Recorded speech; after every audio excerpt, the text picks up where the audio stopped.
जय गुरु जी। वीडियो को लाइक कीजिए, चैनल को सब्सक्राइब कीजिए और बेल आइकन को प्रेस कर दीजिए ताकि आपको लेटेस्ट वीडियो के अपडेट्स मिलते रहें। सफल होने के 3 नियम हैं: खुद से वादा, मेहनत ज़्यादा और मजबूत इरादा। जय गुरु जी। आज मैं आप सबके साथ जो सत्संग शेयर करूंगी वो अमनजोत नारंग अंकल जी का है। चलिए आज के चमत्कारी सत्संग संगत जी की जुबानी हम सब सुनते हैं और जानते हैं कैसे गुरु जी ने अंकल जी को एक नई जिंदगी बख्शी और अंकल जी को पता चला कि गुरु जी एक रोशनी है और उनमें एक अद्भुत ताकत है जो आम इंसान में होना मुमकिन नहीं है। बहुत ही अच्छा सत्संग शेयर करा है अंकल जी ने। ऐसा अंकल जी ने शेयर करा है वैसा ही आप सबके साथ इस सत्संग के माध्यम से साझा करूंगी। और हमारी कोशिश यह रहती है जो ये ब्लेस सत्संग हम आपको सुनाते हैं वो हर घर तक पहुंच सके और सब संगत सत्संग सुने और ब्लेस हो सके। इसलिए सब संगत सत्संग के अंत तक बने रहना और सत्संग को बहुत ध्यान से सुनना और सत्संग को बीच में ना छोड़े, क्योंकि सत्संग सुनने वाले का भी कल्याण होता है और सत्संग करने वाले का भी। और हो सकता है जो आज आप सत्संग सुने उससे आपको आपके कई सवालों के जवाब मिल जाएं। चलिए सत्संग शुरू करते हैं। जय गुरु जी। हमें पहली बार गुरु जी के जन्मदिन 7 जुलाई 2001 को उनकी शरण में आने का सौभाग्य प्राप्त हुआ था। यह उन जादुई क्षणों में से था जिनके सपने बनते हैं। यह पूरी तरह से एक परी कथा जैसा लगता है। यह पहली नज़र का प्यार था। मास्टर ने मेरे माता पिता और मेरी खुली बाहों से स्वागत किया और इससे पहले कि हमें एहसास होता हम महापुरुष की दयालु आंखों के नीचे एक मत मुगल वातावरण में संगत के बीच बैठे थे। उनकी आभा का वर्णन या व्याख्या नहीं की जा सकती, इसकी शक्ति को परिभाषित नहीं किया जा सकता और अपने भक्तों के प्रति उनके प्रेम को शब्दों में बयान ही नहीं किया जा सकता है। मैं 18 साल का था, नास्तिक नहीं था, लेकिन अक्सर ईश्वर के अस्तित्व पर सवाल उठाता था। मैं गुरुजी के पास जाने में अनिच्छुक था। मेरे पिता पहले भी कई बार गुरुजी से मिल चुके थे और उनके अनुभवों को सुनकर उनकी दृढ़ता के लिए धन्यवाद। मैं और मेरी मां के साथ बड़े मंदिर गए। आमतौर पर मंदिरों में देवी देवताओं और पीठासीन संत की मूर्तियां होती हैं जो भगवा वस्त्र धारण किए हुए हैं, मंत्रों का जाप कर रहे हैं या नैतिकता पर व्याख्यान दे रहे हैं। लेकिन यह मंदिर बिल्कुल अलग था। इसकी सजावट किसी शाही भारतीय शादी से भी बेहतर थी। हजारों लोग इसके द्वार पर उमड़े और सभी के चेहरे खुशी और उत्साह से चमक उठे। ऐसा लग रहा था कि हम किसी बड़े आश्रय में थे। अगले कुछ क्षणों में हमारा जीवन नाटकीय रूप में से बदलने वाला था। जैसे ये मंदिर की सीढ़ियां चढ़े और गुरुजी के दर्शन के लिए कतार में खड़े हुए, हमने एक स्मार्ट युवक के एक सुंदर पोशाक पहने और सिंहासन पर बैठे देखा। उनके चेहरे पर उज्जवल चमक थी। लोग उनके सामने झुक रहे थे। यदि मेरे पिता ने मुझे अवगत नहीं कराया होता गुरुजी की शारीरिक बनावट के कारण, मेरे लिए स्वीकार करना कठिन रहा होगा कि वे गुरुजी थे। और ईमानदारी से उस दिन आए और आज आए, मैं दृढ़ विश्वास और बड़े गर्व के साथ एक बात कह सकता हूँ, जब से मैं उनके द्वार पर आया हूँ मैंने भगवान को देखा है और उनके असीम आशीर्वाद का अनुभव किया है। ये कोई साधारण गुरु नहीं है, वह सृष्टिकर्ता, संरक्षक और संहारक हैं। चाहे आप उन्हें भगवान ब्रह्मा, विष्णु या शिव कहें या उन्हें किसी अन्य देवता की उपाधि दें जिनकी आप पूजा करते हैं, गुरुजी सर्वोच्च शक्ति हैं जो भगवान हैं। संगत के प्रति अपने निस्वार्थ प्रेम से उन्होंने न केवल उनके दुख, पीड़ा और असाध्य बीमारियों को ठीक किया है जिसका चिकित्सा विज्ञान के पास कोई जवाब नहीं है, बल्कि लोगों को सचमुच एक नया जीवन दिया है। उन्होंने अपने भक्तों के प्रिय देवताओं का रूप भी धारण किया है। साईं बाबा, शिव जी, गुरु नानक देव जी और अपने अनुयायियों को दिव्य दर्शन दिए हैं। उन्होंने दिखाया कि ईश्वर केवल एक ही है और अगर हमें उस पर विश्वास है तो हमें उसका आशीर्वाद पाने के लिए इधर-उधर भटकने की कोई जरूरत नहीं है। शुरू में मन में झिझक और सवालों के साथ मंदिर आया था, लेकिन जब मैं गुरुजी के पास 2-4 बार गया तो मैं उस स्थान को घेरे उनकी आंखों से आश्चर्यचकित हो गया। मैंने यह भी देखा कि गुरुजी का तरीका कितना अलग था। प्रथम गुरुजी ने मुझे कभी उपदेश नहीं दिया, ना तो उन्होंने क्या करें और क्या ना करें के बारे में बात की और ना ही कोई धार्मिक प्रवचन दिया। उन्होंने अपने शिष्यों को मांसाहार या शराब से दूर रहने के लिए भी नहीं कहा। उन्होंने बस इतना कहा कि यदि कोई पूर्ण विश्वास के साथ आता है और खुद को सर्वशक्तिमान को समर्पित करने की स्थिति में है तो भक्त का जीवन सुलझ जाएगा। उन्होंने बस इतना ही मांगा था। दान पेटी के लिए कोई जगह नहीं थी। मुझे यह महत्वपूर्ण लगा क्योंकि इसका मतलब था कि कोई मेरे पैसे की आवश्यकता नहीं थी और यह पुष्टि की गई कि गुरुजी हमसे जो कुछ चाहते थे वह पूर्ण समर्पण था। हमें अपना जीवन उनके हाथों में सौंपने की आवश्यकता थी। दुर्भाग्य से इन दिनों भारत झूठे भविष्यकर्ताओं से भरा पड़ा है जो आध्यात्मिकता का ईसाईकरण कर रहे हैं। मैंने सोचा कि मंदिर में गुल्लक की अनुपस्थिति एक तार्किक प्रस्ताव था। हम सर्वशक्तिमान का आशीर्वाद लेने के लिए गुरुजी के पास आ रहे थे और उनके बच्चों के रूप में हम अपनी भक्ति के अलावा उन्हें कुछ भी देने की स्थिति में नहीं थे। तीसरा है कि मंदिर की संगत उच्च शिक्षित थी। किसी अशिक्षित व्यक्ति को बार बार एक ही स्थान पर लाना आसान है क्योंकि वह झुंड की मानसिकता के साथ चल सकता है, लेकिन एक शिक्षित व्यक्ति ऐसी जगह पर तभी आएगा उसे ऐसा करने में कोई औचित्य नजर आएगा। विशिष्ट राजनेताओं से लेकर शीर्ष नौकरशाहों, कॉरपोरेट दिग्गजों से लेकर आम आदमी तक, न केवल सभी के साथ संगत में समान व्यवहार किया जाता था समान गरिमा और सम्मान के साथ भले उन्हें एक ही थाली से लंगर भी साझा किया जाए। इससे उनमें विनम्रता पैदा हुई। ये आकर्षक लगा कि कई शिक्षित लोग गुरुजी के प्रति श्रद्धा व्यक्त करते हुए अहंकार त्यागने, छत के नीचे बैठने और एक ही थाली में भोजन करने को तैयार थे। मुझे एहसास हुआ कि गुरुजी के स्थान के बारे में कुछ चमत्कारी था। आज मुझे लगता है कि मैं नादान और अपरिपक्व था, क्योंकि मैं अभी भी अपने गुरु का मूल्यांकन कर रहा था। यह महसूस नहीं कर रहा था कि मुझे पहले ही उनकी संगत का हिस्सा बनने का सौभाग्य प्राप्त हो चुका है। गुरुजी अक्सर अपनी संगत से अपने अनुभव बताने के लिए कहते थे, यह सत्संग है, श्रोताओं के साथ घटना का सत्य वर्णन किया जा रहा है, इसलिए इस शब्द का अर्थ है सत्य की संगति में महान संगति। हमने शुरू में सोचा कि गुरुजी अपना दिखावा कर रहे थे। शक्तियों ने लोगों से उन उदाहरणों का वर्णन करने के लिए कहा जहाँ उन्होंने हमें आशीर्वाद दिया। बाद में ही हमें एहसास हुआ कि गुरुजी चाहते थे कि हम घोड़े के मुंह से ही अनुभव सुने, ताकि यह महसूस कर सके कि भक्त ने किस संकट का सामना किया था और उसे कितना जबरदस्त आशीर्वाद मिला था। इस प्रकार सत्संग ने हमारे विश्वास को बढ़ाने में मदद की और गुरुजी ने हमसे केवल विश्वास ही चाहते हैं।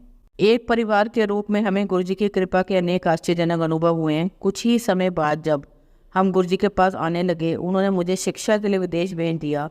वहाँ कुछ महीनों तक मुझे ब्रोंकाइटिस हो गया। मैं अपने शीतकालीन अवकाश के लिए भारत वापस आया और परीक्षणों में फेफड़ों पर एक पैच दिखाई दिया। मैं जनवरी 2002 में पूरी तरह मेडिकल किट के साथ वापस गया, लेकिन सौभाग्य से उमस भरे मौसम के साथ भीषण गर्मी से कोई फायदा नहीं हुआ। विदेश लौटने के तुरंत बाद एक रात मुझे अस्थमा का गंभीर अटैक आ गया। मैं कम से कम 1.5-2 घंटे तक हांफता रहा। मैंने इनहेलर सहित हर संभव दवा की कोशिश की, लेकिन कोई फायदा नहीं हुआ। विश्वविद्यालय में अपने कमरे में अकेले बैठे हुए मेरे पास एम्बुलेंस को बुलाने के अलावा कोई विकल्प नहीं बचा था। जब मुझे अचानक गुरुजी की याद आई, जैसे ही मैंने ऐसा किया, मुझे याद आया कि मेरे देश छोड़ने से पहले उन्होंने मुझे अपने एक निजी सामान दिया था जो मेरी अलमारी में पड़ा था। मैंने जाकर उनके आशीर्वाद की यह वस्तु अपनी अलमारी से निकाली और उसे अपने सीने से लगा लिया और उसे बहुत प्रार्थना की। ईमानदारी से कहूँ कि यह अत्यंत हताशा और आस्था का स्पर्श था। इसने मुझे गुरुजी को बुलाने के लिए प्रेरित किया। प्रतिक्रिया तत्काल थी। 2 मिनट से ही कम समय में मैं सामान्य रूप से सांस लेने में सक्षम हो गया। आज इतने वर्षों तक गुरुजी के पास जाने और इतने सारे अनुभवों से गुजरने के बाद किसी भी विषम परिस्थिति में मेरे मन में अब पहला विचार गुरुजी का ही आता है। लेकिन उस समय हमें गुरुजी के साथ केवल 6 महीने ही हुए थे और हमारे विश्वास को विकसित होने के लिए अभी तक समय नहीं मिला था। अस्थमा के दौरे के दिन मुझे तुरंत उनकी याद नहीं आई, लेकिन 1 दशक हो गया है गुरुजी के आशीर्वाद से मुझे कभी इनहेलर का उपयोग करने की आवश्यकता नहीं पड़ी। अस्थमा के दौरे का दैवीय निवारण एक दोहरा आशीर्वाद था। इससे न केवल मैं स्वस्थ हो गया, बल्कि हमारे परिवार में गुरुजी के प्रति जबरदस्त विश्वास पैदा हुआ। महीनों बाद गुरुजी ने एक निश्चित दुर्घटना को टाल दिया। मैं पैदल निकला और सड़क पार करने का इरादा कर रहा था। दूर पैदल यात्री क्रॉसिंग पर ऐसा करने के बजाय मैं यह सुनिश्चित करने के बाद सड़क पर भागा गया कि कोई वाहन नहीं आ रहा है। इस रास्ते में मैंने अपनी दाहिनी ओर देखा तो एक कार मेरी ओर आ रही थी। जब तक मैं अपनी गति धीमी कर पाता और तेज रफ्तार कार ब्रेक लगाती, उसका अगला पहिया मेरे पैर के ऊपर से गुजर चुका था। मैं जमीन पर वापस गिर गया। मेरी आंखें बंद हो गई और मैंने तुरंत अपने मन की आंखों में गुरुजी की छवि देखी। मुझे तब पता चला कि यह गुरुजी ही थे जिन्होंने मुझे दाहिनी ओर देखने को कहा था। मैं 1 या 2 मिनट के लिए सड़क पर लेटा रहा, इससे पहले कि ड्राइवर ने मुझे उठाया और सड़क के किनारे ले गया। मैं अपने आप चलने में असमर्थ था। जब पुलिस और एम्बुलेंस आए और हमसे पूछताछ की तो यह सुनकर हैरान रह गई कि इस पूरे घटनाक्रम के दौरान, जो लगभग 2 मिनट तक चला, अन्य वाहन वहां से नहीं गुजरा था। फिर भी यह सड़क व्यस्त थी, शहर से होकर गुजरती थी और 2 राजमार्गों को जोड़ती थी। वास्तव में सड़क की जिस लंबाई को मैंने पार करने के लिए चुना था, उसके पास एक तीव्र मोड़ था जिसने मुझे कार से दूर कर दिया था। यह अविश्वसनीय लग रहा था कि इस आम तौर पर व्यस्त सड़क पर कोई अन्य वाहन नहीं गुजरा था। उस अंधे मोड़ के आसपास किसी भी वाहन का ना आना मेरे लिए निश्चित मृत्यु होता। गुरुजी ने मुझे फिर बचा लिया। दिसंबर 2010 में हम केरल में पारिवारिक छुट्टियों पर थे। गुरुजी ने मेरे पिता के लिए भी ऐसा ही किया। हम कोच्चि से 4 घंटे की दूरी पर सुंदूर हिल स्टेशन मुन्नार में टाटा टी स्टेट में थे। मेरे पिता को अचानक एंजाइना अटैक आया। उसे बहुत पसीना आ रहा था, उनकी बाह भारी लग रही थी। दिल के दौरे के क्लासिक लक्षण थे ये सब। मेरी माँ और मैंने तुरंत चिकित्सा सहायता मांगी, लेकिन हमें बताया गया कि हम बहुत दूर दराज के इलाके में थे और निकटतम डॉक्टर एम्बुलेंस कम से कम 15 से 20 मिनट की दूरी पर होगी। हमने अपने आसपास के लोगों से अनुरोध किया कि वे जो भी संभव हो सहायता प्रदान करें और गुरुजी से हमारी सहायता के लिए आने के लिए बहुत प्रार्थना करें। घंटों में कहीं से एक डॉक्टर और एक नर्स प्रकट हो गए। डॉक्टर एक खून पतला करने वाली गोली और एक सॉर्बिट्रेट गोली इस परिदृश्य में इस्तेमाल की जाने वाली सबसे आम दवाओं में से एक होती है। डॉक्टर ने मेरे माता पिता को अपनी कार स्वचालित टाटा इंडिगो में निकटतम अस्पताल ले जाने का फैसला किया, जो अभी भी काफी दूर था। मैंने अपनी कैब टोयोटा इनोवा में उनका पीछा किया। इनोवा अब तक की अधिक शक्तिशाली कार थी, जिसे एक पेशेवर ड्राइवर द्वारा लगभग 80 से 90 किलोमीटर घंटे की गति से चलाया जा रहा था। डॉक्टर के छोटे वाहन के साथ तालमेल नहीं रख सका मैं। मुझे एहसास हुआ कि इस घुमावदार पहाड़ी सड़कों पर किसी भी तरह से डॉक्टर की कार को मानव एजेंसी द्वारा नहीं चलाया जा सकता था। गुरुजी गाड़ी चला रहे थे। वास्तव में हम अभी भी नहीं जानते थे कि डॉक्टर और नर्स मुन्नार कैसे पहुंचे। वास्तव में किसी ने उन्हें बुलाया नहीं था। हम शीघ्र ही अस्पताल पहुंचे और पिताजी को आपातकालीन स्थिति में ले जाया गया। यह अभी भी एक छोटा सा सेटअप था और हमें बेहतर चिकित्सा सुविधाओं के लिए कोच्चि जाने की सलाह दी गई। क्षेत्र के बारे में जानकारी ना होने के कारण हमने राहगीरों से सिफारिशें ली और Amrita institute of medical sciences पहुंचे। बाद में पता चला कि यह दक्षिण भारत के सबसे अच्छे हॉस्पिटल्स में से एक था। इसी का नाम अस्पताल माता आनंदमयी, जैसा कि उन्हें व्यापक रूप से हंगिंग मदर या अम्मा के नाम से जाना जाता है, नाम पर चलाया जाता है, जो व्यापक ख्याति की आध्यात्मिक हस्ती हैं। पिता को कार्डियक यूनिट में ले जाया गया, जहां सभी संभावित परीक्षण किए गए। हालांकि कोई निदान नहीं निकला। मेरे पिता का इलाज करने वाले डॉक्टर अगले सुबह 4 घंटे की दूरी पर स्थित अम्मा के आश्रम में अपनी नियमित मासिक यात्रा के लिए यह कहकर चले गए कि वह एक दिन बाद लौटेंगे। लेकिन डॉक्टर शाम होते होते वापस लौट आए। उन्होंने मेरे पिता को बताया कि कुछ असामान्य घटित हुआ है। वह आश्रम की ओर जा रहे थे, तभी उनके दिमाग में अम्मा का संदेश आया कि उन्हें कोच्चि लौट जाना चाहिए और अपने मरीज की देखभाल करनी चाहिए। पिछले 17 वर्षों में जब से वह अम्मा के भक्त रहे हैं, उसके साथ ऐसा कभी नहीं हुआ था। जब वह अस्पताल लौटे तब तक मेरे पिता की समस्या का पता चल चुका था। उसी शाम उनकी एंजियोप्लास्टी की गई। अगले दिन डॉक्टर अम्मा के आश्रम में गए और जब उन्होंने दिल्ली के मरीज के बारे में पूछा तो वह चौंक गए। डॉक्टर ने वापस लौटने पर यह बात बताई। सच तो यह था कि अम्मा आमतौर पर कभी किसी मरीज के बारे में नहीं पूछती थी। उन्होंने हमसे पूछा कि क्या हमने उनका आशीर्वाद लेने के लिए कोई शब्द लिखवाया है, जो हमने बिल्कुल नहीं किया था। इसके अलावा जब डॉक्टर ने उन्हें मेरे पिता के स्वास्थ्य और दिए जाने वाले उपचार के बारे में बताया तो उन्होंने कहा, शिव शिव। डॉक्टर ने उन्हें भगवान के लिए उस नाम का उपयोग करते हुए कभी नहीं सुना था, क्योंकि अम्मा भगवान कृष्ण की कृपा प्राप्त करते हैं। यह कोई और नहीं बल्कि काम मेरे अपने गुरुजी का था। एक अन्य घटना में मेरे मामा चंडीगढ़ से कसौली तक गाड़ी चला रहे थे। वह गुरुजी के बारे में सोच रहे थे और उनके शब्द सुनने का मन कर रहा था। हालांकि चूंकि उनके कान में कोई शब्द सीढ़ी नहीं थी, इसलिए उन्होंने उस्ताद नुसरत फतेह अली खान की एक प्रस्तुति तेरे बिन दिल नहीं लगता सोनिया सुनी। वह गुरुजी के दर्शन करने लगे। वह गाड़ी चला रहा था और एक ट्रक को ओवरटेक करने के लिए आगे बढ़ा। तभी उसने विपरीत दिशा से एक और ट्रक को आते देखा। वह कैच 22 की स्थिति में था। यदि वह मुड़ता तो कार घाटी में गिर जाती। यदि वह ऐसा नहीं करता तो कार और ट्रक अनिवार्य रूप से टकरा जाते। वह चिल्लाया गुरुजी और उसकी आंखें एक पल के लिए बंद हो गई। अगली चीज जो उसने देखी वह यह थी कि वह पहले ही ट्रक से आगे निकल चुका था। घटना टल गई। वो सदमे में था। वह थोड़ा आगे बढ़ा और सांस लेने और गुरुजी को धन्यवाद देने के लिए कार रोक दी।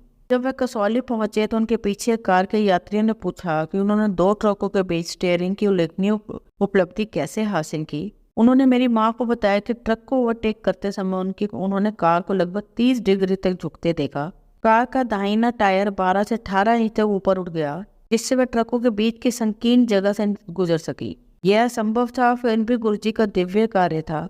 मेरे चाचा को नया जीवन दान दे दिया गुरुजी ने। गुरुजी तो बस जीवन जीने का एक तरीका है। अनुष्ठायिक व्यवहार में शामिल होने के बजाय यदि हम उन्हें परम सर्वोच्च शक्ति के रूप में स्वीकार करने में सक्षम हैं और अपने दिन प्रतिदिन की गतिविधियों में उसे याद करते हैं, तो हमारा जीवन व्यवस्थित हो जाएगा। गुरुजी अक्सर कहा करते थे, कोई संयोग नहीं है, यह सब योजनाबद्ध है।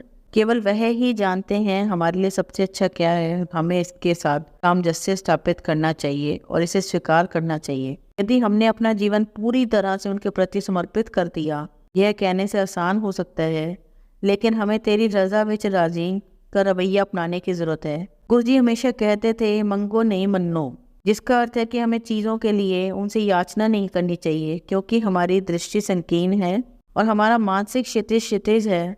हमें जो करना चाहिए वह उस पर विश्वास करना है, क्योंकि वह जानते हैं कि लंबे समय में हमारे लिए सबसे अच्छा क्या है। यह केवल वही है जो न केवल अतीत, वर्तमान और भविष्य को देख सकते हैं, बल्कि भविष्य को भी बदलने की क्षमता रखते हैं। कुछ ऐसा जो पूरी तरह से मनुष्यों के हाथों से बाहर है, और ऐसा केवल सर्वशक्तिमान ईश्वर ही कर सकते हैं। मैं गुरु जी की संगत का हिस्सा बनकर पूरी तरह से धन्य महसूस कर रहा हूँ। मेरे पास अपना सौभाग्य व्यक्त करने के लिए शब्द नहीं है। उनके पास आने के बाद जीवन पूरी तरह से अच्छे लिए बदल गया है। अपने भक्तों के प्रति उनकी उदारता, प्रेम और देते हैं। वे छोटी छोटी समस्याओं का ध्यान रखते हैं और जीवन की इस कठिन यात्रा को सुचारू बनाते हैं। वह न केवल हमारे गलत कर्मों के परिणामों को नकार कर या उन्हें पूरी तरह से कम करके माफ कर देते हैं, वह हमें हर कदम पर आशीर्वाद देते हैं और जीवन के हर चरण में हमारी देखभाल करते हैं। इसलिए भक्त अपने अनुभव द्वारा किए गए सत्संगों को सुनाने की स्थिति में आ जाते हैं। हालांकि हमें ऐसे कई उदाहरणों के बारे में कोई जानकारी नहीं है जहां गुरुजी ने पहली बार में एक दुर्घटना नहीं होने दी। गुरुजी को धन्यवाद देने के लिए मेरे पास शब्द नहीं है और उन्होंने हमें अपनी शरण में, अपने दिव्य अभयारण्य में बुलाया है, हमें अपने भक्तों के रूप में स्वीकार किया है और हमारे जीवन की पूरी जिम्मेदारी ली है। जय गुरुजी, शुक्राना गुरुजी। अब मैं आप सबको एक कहानी सुनाती हूँ। आप सब इस कहानी को बहुत ध्यान से सुनना। कहानी का शीर्षक है संदीप माहेश्वरी। मशहूर मोटिवेशनल स्पीकर, मॉडल और फोटोग्राफर संदीप माहेश्वरी की अलग पहचान है। संदीप ने अपने मोटिवेशनल सेमिनार से कई लोगों को प्रेरित किया। संदीप माहेश्वरी की मोटिवेशनल वीडियो आप YouTube में आसानी से देख सकते हैं। साथ ही आपको ये जानकर हैरानी होगी कि संदीप माहेश्वरी के नाम सबसे ज़्यादा फोटो खींचने का गिनीज वर्ल्ड रिकॉर्ड भी है। संदीप माहेश्वरी आज के युवाओं को उनके सपने पूरे करने के लिए प्रेरणा देते हैं और जो व्यक्ति बहुत ज़्यादा निराश हो चुका हो वो संदीप माहेश्वरी के सेमिनार से उबर सकता है। लेकिन संदीप माहेश्वरी आज जिस मुकाम पर हैं वहाँ पहुँचने के लिए उन्होंने बहुत स्ट्रगल किया है। उनकी सफलता के पीछे कई सारी असफल कोशिशें हैं। तो आज हम आपको संदीप माहेश्वरी की कहानी के जरिए बताएंगे। संदीप माहेश्वरी की सफलता की कहानी आज के युवाओं के लिए प्रेरणा का स्रोत है। संदीप माहेश्वरी की कहानी के जरिए आप ये जान पाएंगे कि किस तरह कई असफलताओं और नाकामियों के बाद भी किस तरह हम सफलता पा सकते हैं। संदीप माहेश्वरी ने कभी हार नहीं मानी और शुरुआत में उन्होंने बहुत सारे काम किए लेकिन किसी में उन्हें खास सफलता नहीं मिली। कहते हैं ना कि मेहनत करने वालों के हाथ कभी खाली नहीं रहते, और उनके साथ भी कुछ ऐसा ही हुआ और आज ये बात आप सब उनकी इस कहानी के जरिए जानेंगे। आइए जानते हैं संदीप माहेश्वरी से जुड़ी वो बातें जो हमें कभी ना रुकने और लाइफ में हमेशा आगे बढ़ने की प्रेरणा देंगी।